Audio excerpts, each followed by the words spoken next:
Hello दोस्तों, नमस्कार। दिन भर की बड़ी खबर बिना देरी के बताएंगे, जहां सबसे पहले बताएंगे पोलैंड पहुंचते ही मोदी और भारत माता की जय के नारे से गूंज उठा पूरा का पूरा पोलैंड। दोस्तों बताएंगे पोलैंड पहुंचते ही सबसे पहले प्रधानमंत्री नरेंद्र मोदी जी ने कौन सा बयान दिया जो पूरी दुनिया में फिर एक बार हो गया है वायरल। तो वहीं पोलैंड के बाद यूक्रेन जा रहे हैं प्रधानमंत्री नरेंद्र मोदी जी। क्या नाराज हो जाएगा रशिया, क्या उदास हो जाएंगे व्लादिमीर पुतिन? बताएंगे दोस्तों क्या कह रहे हैं लोग। तो वहीं मोदी सरकार जल्द शुरू कर सकती है जनगणना। जी हां दोस्तों, इतने महीने में पूरा होगा नया सर्वे दोस्तों। और जम्मू कश्मीर जीतने के लिए बीजेपी ने ढूंढ निकाला ये प्लान, आप भी जानकर रह जाएंगे दंग। जी हां, चुनाव से पहले इन सीटों पर बड़ी ही खास निगाह है भारतीय जनता पार्टी की। तो वहीं 13 साल बाद चेचन्या गए पुतिन, लेकिन मस्जिद में जाकर के ऐसा काम किया है दोस्तों, वाकई में पूरी दुनिया में हड़कंप मचा दिया है व्लादिमीर पुतिन ने। बताएंगे दोस्तों क्या ऐसा कदम उठाया है पुतिन ने। तो वहीं एक से एक बड़ी खबर बताएंगे, बस आप वीडियो के अंत तक बने रहेगा। और निरंतर भारत देश में विकास होते हुए देखना चाहते हैं तो वीडियो को लाइक करके, चैनल को सब्सक्राइब करके, बेल आइकन दबा के कमेंट में जय हिंद अवश्य कह दीजिएगा। बात करें पहली बड़ी खबर की, जहां पोलैंड में दिखी भारत की गूंज, मोदी और भारत माता की जय के लगे नारे। जी हां, पीएम मोदी ने भी लुटाया अपना प्यार दोस्तों। प्रधानमंत्री नरेंद्र मोदी बुधवार को अपनी 2 देशों की यात्रा के पहले चरण में पोलैंड पहुंचे। उन्होंने राजधानी वॉर्सा में भारतीय समुदाय से मुलाकात की। इस दौरान भारतीय समुदाय ने भी पीएम मोदी जी का जोरदार स्वागत किया। पोलैंड पहुंचने के बाद भारतीयों में हुजूम उमड़ पड़ा पीएम मोदी जी को देखने के लिए। और दोस्तों जहां पर जमकर लगाए गए मोदी और भारत माता की जय के नारे, ऐसे में प्रधानमंत्री नरेंद्र मोदी जी ने भी उन सभी का प्यार के साथ आभार जताया। जी हां, तो वहीं आपको बता दें, पोलैंड पहुंचकर पीएम मोदी जी ने जाम साहब नवान नगर मेमोरियल पर अर्पित की श्रद्धांजलि। मोंटे कैसीनो स्मारक का भी किया दौरा। जी हां, प्रधानमंत्री मोदी जी ने पोलैंड के वॉर्सा में जाम साहब ऑफ नवान नगर स्मारक पर पुष्पांजलि अर्पित की। पिछले 45 वर्षों में किसी भारतीय प्रधानमंत्री जी की ये पहली पोलैंड यात्रा, आप सभी जानते ही हैं। इससे पहले उन्होंने वॉर्सा में कलाकारों का पारंपरिक लोक नृत्य देखा और साथ ही साथ वहीं एक होटल में बच्चों से भी मुलाकात की और वहां पर अपनी बात भी रखी दोस्तों। उन्होंने बता दिया फिर एक बार कि ये युद्ध का युग नहीं है, हम शांति की बात करते हैं। जी हाँ दोस्तों, एक बार फिर प्रधानमंत्री मोदी जी ने ये बयान दिया है। बता दें, मोदी जी ने कहा कि दुनिया के किसी भी देश में संकट आए तो भारत पहला ऐसा देश होता है जो मदद का हाथ बढ़ाता है। जब कोरोना आया तो भारत ने कहा कि ह्यूमैनिटी फर्स्ट, यानी मानवता सबसे पहले है। भारत बुद्ध की विरासत वाली धरती है और जब बात बुद्ध की आती है तो हम युद्ध की नहीं शांति की बात करते हैं। भारत का पक्ष एकदम साफ है कि ये युग युद्ध का नहीं शांति का युग है। जी हाँ दोस्तों, आपको बता दें पिछले एक हफ्ते से भारत की मीडिया में पोलैंड के लोग छाए हुए हैं। पोलैंड के विषय में भी बहुत कुछ बताया जा रहा है। मीडिया में बताया जा रहा है कि 45 साल भारत का कोई पीएम पोलैंड आया है। तो वहीं मोदी जी ने कहा कि जिनको कहीं जगह नहीं मिली उनको भारत ने अपनी जमीन और दिल दोनों जगह स्थान दिया है। ये भारत की संस्कृति है, हमें गर्व है कि अन्य देश भारत को विश्व बंधु कहकर संबोधित करते हैं। पीएम मोदी ने कहा कि पोलैंड के 20 युवाओं को भारत आने के लिए हम हर साल आमंत्रित करेंगे। इसके लिए भारत जाम साहब यूथ मेमोरियल प्रोग्राम शुरू करने जा रहा है। जी हाँ दोस्तों, बहरहाल ऐसा लग रहा है कि प्रधानमंत्री नरेंद्र मोदी जी जिस भी देश की यात्रा करते हैं वहां पर झंडा जरूर गाड़ देते हैं दोस्तों। और इस बार फिर पोलैंड में भी एक पॉजिटिव वाइब्स निकल कर आ रही है, जहां पर ऐसा लग रहा है कि पीएम मोदी जी ने वहां भी अपनी छाप छोड़ दी है। जी हाँ दोस्तों, अब ऐसे में पूरी दुनिया में पीएम मोदी जी का पोलैंड यात्रा चर्चा का विषय बन चुका है। जी हाँ दोस्तों, और हो भी क्यों ना, भारत देश के प्रधानमंत्री जो है, तो वहीं आपको बता दें, जो हम आपको अब खबर बताने वाले हैं वो आप लोगों ने कमेंट सेक्शन में बहुत ज्यादा पूछा था कि प्रधानमंत्री मोदी जी का पोलैंड यात्रा तक तो ठीक, लेकिन वहां से जब वो यूक्रेन जाएंगे तो क्या यूक्रेन यात्रा के बाद व्लादिमीर पुतिन रशिया के राष्ट्रपति पीएम मोदी जी से नाराज हो जाएंगे? क्या रशिया भारत से नाराज हो जाएगा? तो दोस्तों ये बड़ी खबर आपको हम बता रहे हैं। मोदी जी की ये यात्रा रशिया दौरे के ठीक 1 महीने बाद हो रही है। पीएम मोदी जी पिछले महीने जब रशिया पहुंचे तो राष्ट्रपति व्लादिमीर पुतिन ने उनको गले लगाकर उनका स्वागत किया था। इसकी पश्चिमी मीडिया में खासी आलोचना हुई। यूक्रेनी राष्ट्रपति व्लादिमीर जेलेंस्की ने भी इस मुलाकात पर तीखी प्रतिक्रिया दी थी। अब वो प्रधानमंत्री मोदी जी की स्वागत की तैयारियां कर रहे हैं। फरवरी 2022 में यूक्रेन पर आक्रमण के बावजूद भारत ने रूस के साथ घनिष्ठ संबंध बनाए रखे हैं। अब ऐसे में आपको बता दें, रूस और भारत के बीच सैन्य व्यापार और कूटनीतिक संबंध पहले से ही गहरे हैं। भारत अपने तेल का 40% से भी ज्यादा और अपने हथियारों का 60% से भी ज्यादा रशिया से खरीदता है। भारत हर साल बड़ी मात्रा में कोयला, उर्वरक, वनस्पति तेल और कीमती धातुओं का भी आयात करता है। यूक्रेन पर आक्रमण के कारण पश्चिमी देशों ने भारत को रूस से तेल या कोई भी व्यापार से दूर करने की भरसक कोशिश की, लेकिन ये उनके लिए उल्टा साबित हुआ। इस दबाव ने भारत और रूस के संबंधों को और भी ज्यादा प्रोफाउंड और भी ज्यादा मजबूत किया। भारत इसलिए भी रूस को नहीं छोड़ना चाहता है कि उसे डर है कि कहीं मॉस्को अलग थलग होने होने पर चीन के बहुत ज्यादा करीब ना चला जाए। अमेरिका और दूसरे पश्चिमी देश भारत रशिया संबंधों से चिड़े हुए हैं। वो पीएम मोदी और व्लादिमीर पुतिन की मुलाकात पर भी तीखी प्रतिक्रिया दे चुके हैं। हालांकि ये देश ये भी नहीं चाहते हैं कि रशिया में भारत का प्रभाव खत्म हो, क्योंकि इससे क्रेमलिन में चीन का दबदबा बढ़ जाएगा। अभी तक पश्चिमी देशों के पास भारत का इस्तेमाल करने का एक अवसर बचा हुआ है, जो समय आने पर रूस पर दबाव डाल सकता है। दोस्तों, अंतर्राष्ट्रीय कूटनीतिक विशेषज्ञों का मानना है कि पीएम मोदी जी के दौरे पर भारत खुद को शांति दूत के रूप में पेश करने और मानवीय सहायता में शामिल होने की कोशिश करेगा। यूक्रेन भी जानता है कि भारत ही एक ऐसा देश है जिस पर वो मध्यस्थ के रूप में भरोसा कर सकता है। इसके अलावा दुनिया में कोई भी ऐसा देश नहीं है जो रूस और यूक्रेन पर एक समान प्रभाव डाल सके। भारत के रशिया से अच्छे संबंध जग जाहिर है, हर कोई जानता है कि कैसे संबंध है भारत और रूस के। अमेरिका भी भारत पर भरोसा कर सकता है, जो यूक्रेन का सबसे बड़ा समर्थक है। ऐसे में पीएम मोदी चाहे तो यूक्रेन में शांति में बड़ा योगदान दे सकते हैं। हालांकि भारतीय विदेश मंत्रालय ने क्लियर कहा है कि नई दिल्ली कीव में शांति योजना का अनावरण नहीं करेगी, लेकिन भारत शांति समझौते की बातचीत का समर्थन करने के लिए तैयार है। जी हाँ दोस्तों, ऐसे में अब आप समझ गए होंगे इतने एक्सप्लेनेशन के बाद कि यूक्रेन जाने पर व्लादिमीर पुतिन नाराज होंगे या नहीं होंगे। बहरहाल दोस्तों, आपकी इस पर क्या निजी राय है, जरूर जवाब दीजिएगा। देखते हैं हमारे श्रोताओं को क्या लगता है इस मुद्दे पर। तो वहीं आपको बता दें दोस्तों, बड़ी खबर, एक्सक्लूसिव जानकारी, सितंबर में शुरू हो सकती है जनगणना यानी सेंसस 2026 तक आएगा। इसका फाइनल डेटा रिपोर्ट में सबसे बड़ी जानकारी आई है। दोस्तों, भारत में लंबे समय से पेंडिंग जनगणना यानी सेंसस सितंबर में शुरू होने की संभावना है। भारत में हर 10 साल में जनगणना होती है। आखिरी बार 2011 में जनगणना हुई थी। इस लिहाज से 2021 में अगली जनगणना होनी थी, लेकिन कोविड-19 महामारी के कारण इसको स्थगित कर दिया गया। अब प्रधानमंत्री नरेंद्र मोदी जी के तीसरे कार्यकाल में जनगणना शुरू होने की संभावना है। प्रधानमंत्री नरेंद्र मोदी जी के तीसरे कार्यकाल में यह जनगणना विशेष रूप से महत्वपूर्ण मानी जा रही है, क्योंकि इसके माध्यम से देश की जनसंख्या से संबंधित महत्वपूर्ण डेटा को कलेक्ट किया जाएगा। इस डेटा की मदद से सरकार को विभिन्न नीतियों और योजनाओं के निर्माण में सहायता मिलेगी। जी हाँ, समाचार एजेंसी रॉयटर्स ने इस प्रक्रिया में प्रत्यक्ष रूप से शामिल 2 सरकारी अधिकारियों के हवाले से बताया है कि यह सर्वेक्षण पूरा होने में लगभग 18 महीने लगेंगे तथा परिणाम मार्च 2026 तक जारी होने की उम्मीद है। जनगणना में लगातार हो रही देरी की सरकार के भीतर और बाहर अर्थशास्त्रियों और नीति निर्माताओं ने कड़ी आलोचना की है। उनका तर्क है कि इस देरी के कारण विभिन्न सांख्यिकी सर्वेक्षणों की सटीकता और प्रासंगिकता से समझौता हुआ है, जिनमें आर्थिक आंकड़े, महंगाई और रोजगार अनुमान से संबंधित सर्वेक्षण भी शामिल है। जी हाँ, तो वही बता दें, जम्मू कश्मीर जीतने के लिए बीजेपी ने ढूंढ निकाला प्लान। चुनाव से पहले इन सीटों पर खास निगाह। जी हाँ, जम्मू कश्मीर में होने वाले आगामी विधानसभा चुनाव के मद्देनजर Bharatiya Janata party action mode में है। बीजेपी चुनाव को जीतने के लिए कोई कसर छोड़ने के मूड में नहीं दिखाई दे रही। इसी कड़ी में बीजेपी ने जम्मू कश्मीर को लेकर एक बड़ी योजना बनाई है। अपनी योजना के तहत भारतीय जनता पार्टी जम्मू कश्मीर के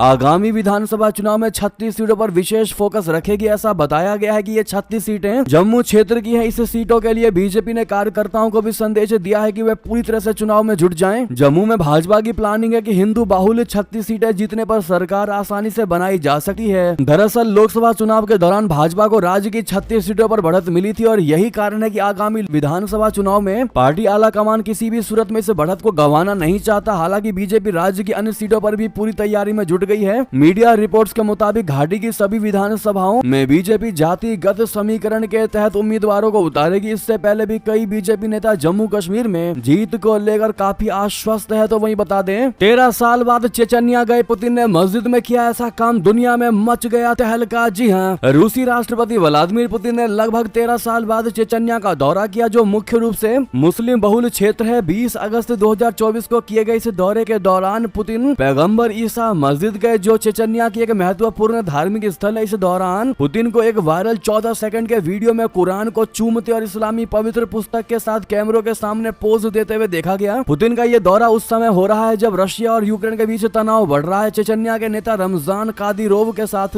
मुलाकात भी इस दौरे का एक अहम हिस्सा था। पुतिन ने कादिरोव के नाम पर बनी एक विशेष बल एकेडमी का दौरा किया, जहां उन्होंने यूक्रेन में तैनाती की तैयारी कर रहे स्वयंसेवी लड़ाकों से मुलाकात की और उन्हें प्रेरित किया। दोस्तों, इस दौरे को चेचन्या और रूस के बीच मजबूत संबंधों का प्रतीक माना जा रहा है, खासकर ऐसे समय में जब रूस अंतर्राष्ट्रीय मंच पर कई चुनौतियों का सामना कर रहा है। पुतिन का कुरान के प्रति सम्मान दिखाना भी एक महत्वपूर्ण सांकेतिक कदम माना जा रहा है, जो इस्लामी समुदाय के साथ उनके संबंधों को और मजबूत कर सकता है। तो दोस्तों, वही बता दें, भारत का तेजी से बढ़ रहा रक्षा निर्यात, लेकिन सबसे बड़ा खरीदार कौन, नाम सुनकर सुनकर जाएंगे आप चौंक। जी हाँ, भारत के रक्षा निर्यात में पिछले 10 वर्षों में 30 गुना से भी ज्यादा वृद्धि हुई है। रशिया यूक्रेन संघर्ष और इजराइल हमास युद्ध के कारण कई देशों ने अपने शस्त्रागार को बढ़ाने की कोशिश की है। इससे भारत के निर्यात में और अधिक इजाफा हुआ है। भारत का बढ़ता रक्षा उद्योग अब वैश्विक स्तर पर 90 से अधिक देशों को आपूर्ति करता है। सरकार भी प्राइवेट कंपनियों को आसानी से लाइसेंस दे रही है। इसके अलावा उनके वृद्धि स्तर पर अपने हथियारों के निर्यात में भी बढ़ावा दे रही है। ऐसे में सवाल उठता है कि भारत से सबसे ज्यादा मात्रा में कौन सा देश हथियार खरीद रहा है। हालांकि जो नाम सामने आया है वो सबको चौंकाने वाला है। दोस्तों, द प्रिंट की रिपोर्ट के अनुसार भारत से सबसे ज्यादा हथियार खरीदने वाले देशों में अमेरिका शीर्ष पर है। वही अमेरिका जो दुनिया की महाशक्ति कहलाता है। इसके अलावा अफ्रीका और अन्य देशों को भी रक्षा उपकरणों और हथियारों की आपूर्ति करने पर ध्यान केंद्रित कर रही है। इसके लिए भारत गरीब देशों को आसान ऋण भी मुहैया करा रहा है। भारत अपने देश के निर्यात को बढ़ाने के लिए कूटनीतिक शक्ति का भी इस्तेमाल कर रहा है। दोस्तों, हमें पता है कि ये बात पर आप विश्वास नहीं कर पाएंगे। आपके कान ऐसा लगेंगे कि कहीं अमेरिका की जगह कुछ और तो नहीं कहा हमने। लेकिन दोस्तों, वाकई में द प्रिंट की ये सबसे बड़ी रिपोर्ट है जिसमें क्लियर कहा गया है कि अमेरिका भारत से सबसे ज्यादा हथियार खरीदने वाले देशों की शीर्ष पर है। जी हाँ दोस्तों, बाकी आंकड़े भी हमने स्क्रीन पर दिखा दिया। आप देख ही पा रहे हैं कि लगातार निर्यात का आंकड़ा कितना ज्यादा बढ़ रहा है भारत का, और भारत क्या क्या बेच रहा है और कौन सा देश क्या खरीद रहा है, ये सारी जानकारियां आप देख पा रहे हैं। दोस्तों, ऐसे में अगर आप भी मानते हैं कि जब अमेरिका जैसा देश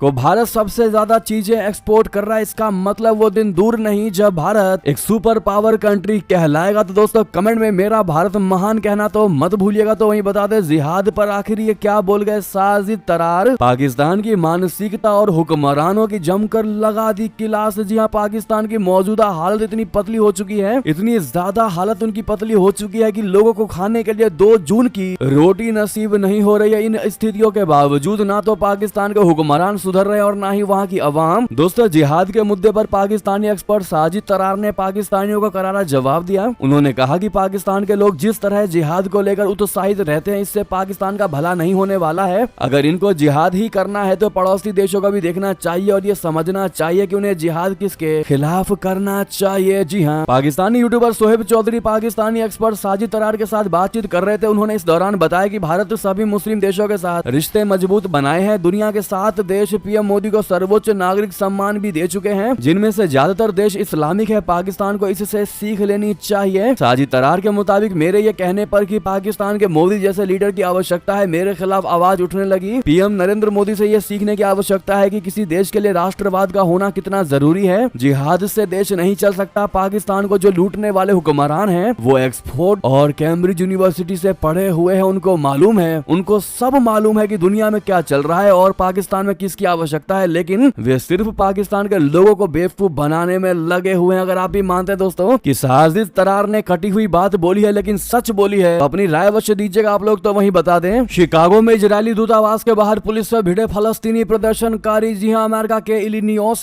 प्रांत के सबसे बड़े शहर शिकागो में डेमोक्रेटिक नेशनल कन्वेंशन के दूसरे दिन इजरायली वाणिज्य दूतावास के बाहर प्रदर्शन हुए और धीरे धीरे प्रदर्शनकारी आसपास के स्थानों में भी फैल गए। पुलिस ने 12 से अधिक फलस्तीन समर्थक प्रदर्शनकारियों को गिरफ्तार किया। प्रदर्शन शुरू होने के कुछ ही मिनटों बाद प्रदर्शनकारियों और अधिकारियों के बीच झड़पें शुरू हो गई। अधिकारियों ने कहा कि ये लोग गैर कानूनी तरीके से इकट्ठा हुए। इससे पहले रात में अधिकारियों ने प्रदर्शनकारियों को खदेड़ने का प्रयास किया और उन्हें आगे बढ़ने से भी रोका। कुछ प्रदर्शनकारियों ने सड़क पर एक अमेरिकी झंडे को भी आग लगा दी। दोस्तों, तो वहीं रूस की राजधानी मॉस्को पर यूक्रेन का सबसे बड़ा हमला, 10 ड्रोन से भीषण अटैक। जी हाँ, रूस और यूक्रेन का युद्ध अपने चरम सीमा पर पहुंच चुका है। यहाँ तक कि यूक्रेनी सेना ने रशिया के कई इलाकों पर भी कब्जा कर लिया है। अब खबर ये आई है कि यूक्रेन ने रूस की राजधानी मॉस्को पर अब तक का सबसे बड़ा ड्रोन से हमला किया है। यूक्रेन की तरफ से बुधवार को मॉस्को पर कई ड्रोन दागे गए। हालांकि रूस की सेना ने उन्हें मार गिराया। रूसी सेना ने बताया कि यूक्रेन के 11 ड्रोन सेना ने मार गिराए। अधिकारियों ने कहा कि यह फरवरी 2022 में यूक्रेन में युद्ध शुरू होने के बाद से राजधानी पर सबसे बड़े ड्रोन अटैकों में से एक अटैक था। जी हाँ, तो वहीं बताते जाकिर नाइक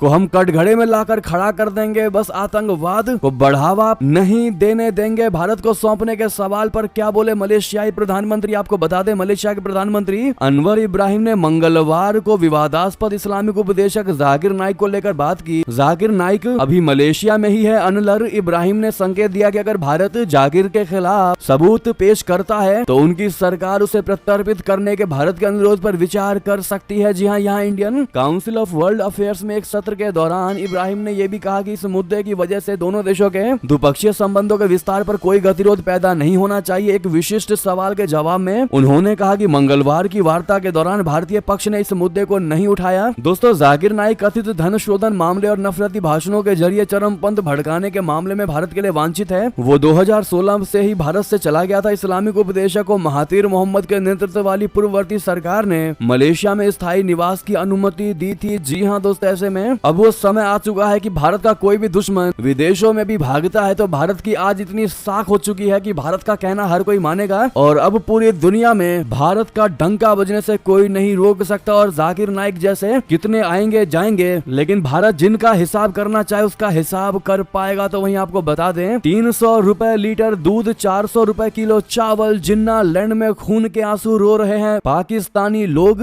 IMF ने फिर फेर लिया मुंह। जी हाँ, एक तरफ पाकिस्तान सरकार को बिल्लियों को पकड़ने के लिए 12 लाख का आर्थिक बोझ उठाना पड़ रहा है, तो वहीं दूसरी ओर पाकिस्तान की आवाम को चावल और दूध के लिए 300 से 400 रुपए खर्च करने पड़ रहे हैं। अब IMF ने पाकिस्तान को कर्ज देने से इनकार कर दिया है। ऐसे में शहबाज की सरकार अब गधों के जरिए अर्थव्यवस्था सुधारने में जुटी है। पाकिस्तान की इकोनॉमी पर इन दिनों 1-2 नहीं बल्कि 5 प्रहार एक साथ हो गए हैं। दहशत और मजहब की नींव पड़ा खड़ा पाकिस्तान अब कंगाली के डेड एंड पर पहुंच चुका है। दुनिया भर में दहशत गर्दों की सप्लाई करने वाले जिन्ना लैंड का खाता अब कुछ ही दिनों में फ्रीज होने वाला है। ड्रैगन की भीख और IMF के कर्ज को पहिया बनाकर जो पाकिस्तान अब तक अपने दाना पानी का इंतजाम कर रहा था, अब उस पाकिस्तान की अर्थव्यवस्था बेपटरी हो चुकी है। दोस्तों, यहाँ तक कि IMF ने भी पैसे देने से इनकार कर दिया है पाकिस्तान को। तो वहीं बता दे, क्या शेख हसीना को बांग्लादेश प्रत्यर्पित करने के लिए मजबूर है भारत? आखिर 2013 की वो कौन सी संधि है जो भारत को भी मजबूर कर रही है? बता दें, बांग्लादेश की अपदस्थ प्रधानमंत्री शेख हसीना आज भी भारत में शरण ली हुई है। वहीं बांग्लादेश में उनके खिलाफ मुकदमों का अंबार लग गया है। शेख हसीना पर हत्या की साजिश रचने से लेकर नरसंहार तक के आरोप लगाए गए हैं। इस बीच बांग्लादेश की मुख्य विपक्षी बांग्लादेश नेशनलिस्ट पार्टी यानी BNP ने भारत से शेख हसीना के प्रत्यर्पण की मांग की है। BNP के महासचिव मिर्जा फखरुल इस्लाम आलमगीर ने शेख हसीना पर देश में सरकार के खिलाफ प्रदर्शन को बाधित करने की साजिश रचने का आरोप लगाते हुए हसीना के प्रत्यर्पण की मांग की है। अब ऐसे में आपको बता दें, बांग्लादेश और भारत के बीच प्रत्यर्पण संधि पूर्वोत्तर में उग्रवाद को खत्म करने की कोशिश के दौरान की गई थी। दशकों से पूर्वोत्तर और पश्चिम बंगाल में सक्रिय उग्रवादी नेता कानून से बचने के लिए भारत बांग्लादेश की सीमा को पार कर जाते थे।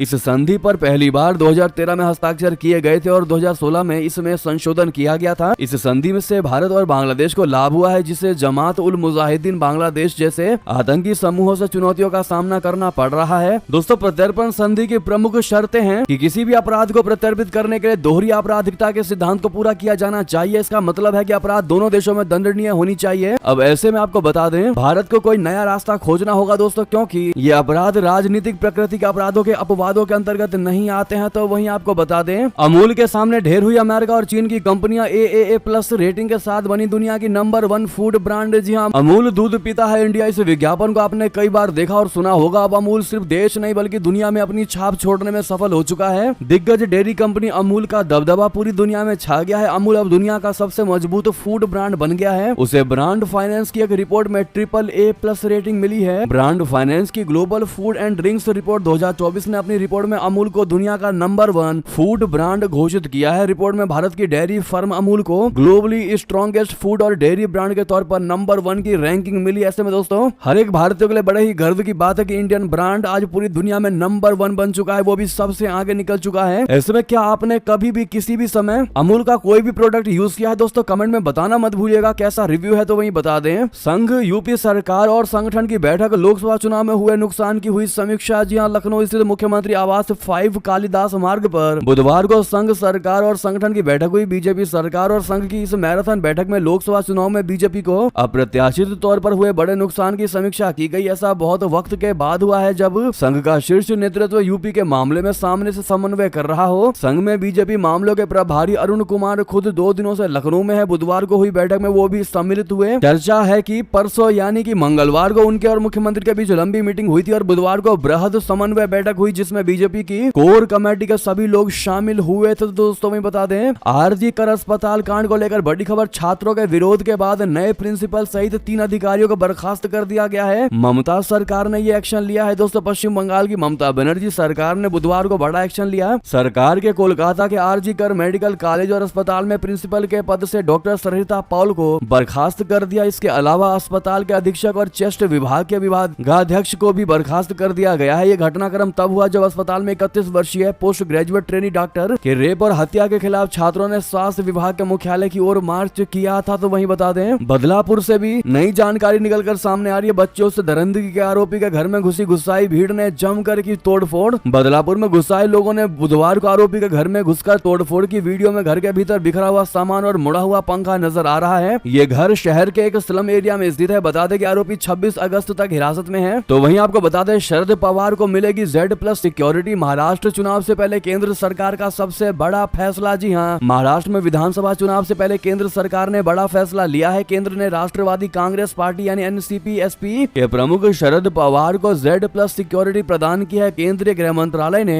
केंद्रीय रिजर्व पुलिस बल यानी CRPF से महाराष्ट्र के 83 वर्षीय पूर्व मुख्यमंत्री शरद पवार को यह सुरक्षा प्रदान करने के डायरेक्शन दिए हैं। इस काम के लिए CRPF के 55 सशस्त्र कर्मियों की एक टीम को नियुक्त किया गया है। केंद्रीय एजेंसियों द्वारा खतरे के आकलन की समीक्षा के बाद शरद पवार को Z+ सिक्योरिटी प्रदान करने की सिफारिश की गई थी। सूत्रों ने बताया है कि केंद्र सरकार ने उन्हें VIP सुरक्षा प्रदान करने का फैसला लिया है। तो वहीं आपको बता दें, जय शाह बन सकते हैं ICC के चेयरमैन। नॉमिनेशन के लिए 6 दिन बाकी। मौजूदा चेयरमैन बार्कले का कार्यकाल 30 नवंबर को होगा खत्म। जी हां, भारतीय क्रिकेट कंट्रोल बोर्ड यानी BCCI के secretary Jay Shah international cricket council बोले तो ICC के अगले चेयरमैन बन सकते हैं। उनकी दावेदारी मजबूत मानी जा रही है। ICC के मौजूदा चेयरमैन ग्रेग बार्कले का कार्यकाल 30 नवंबर को खत्म हो रहा है। बार्कले ने मंगलवार को कहा कि वे तीसरा कार्यकाल नहीं चाहते हैं। इसके बाद BCCI सेक्रेटरी जय शाह के AICC चेयरमैन बनने की चर्चा तेज हो चुकी है। हालांकि अभी BCCI और जय शाह की ओर से इसको लेकर कोई आधिकारिक ऑफिशियल बयान नहीं आया है। लेकिन दोस्तों, हमारा सवाल आपसे यही है कि क्या ICC के चेयरमैन के रूप में जय शाह होने चाहिए? हाँ या ना में जवाब देना मत भूलिएगा दोस्तों। बहरहाल ये थी की सारी बड़ी खबरें। आपको हमारी खबर कैसी लगी? आशा करता हूँ बहुत अच्छी लगी होगी। थोड़ी भी अच्छी लगी तो वीडियो को लाइक करके, चैनल को सब्सक्राइब करके, बेल आइकन दबा के कमेंट में जय हिंद कहना बिल्कुल मत भूलिएगा। मिलते अगली बड़ी खबर में। आप सभी का बहुत बहुत धन्यवाद। यहाँ तक बने रहने के लिए वीडियो को शेयर भी कर दीजिएगा। जय हिंद, जय भारत।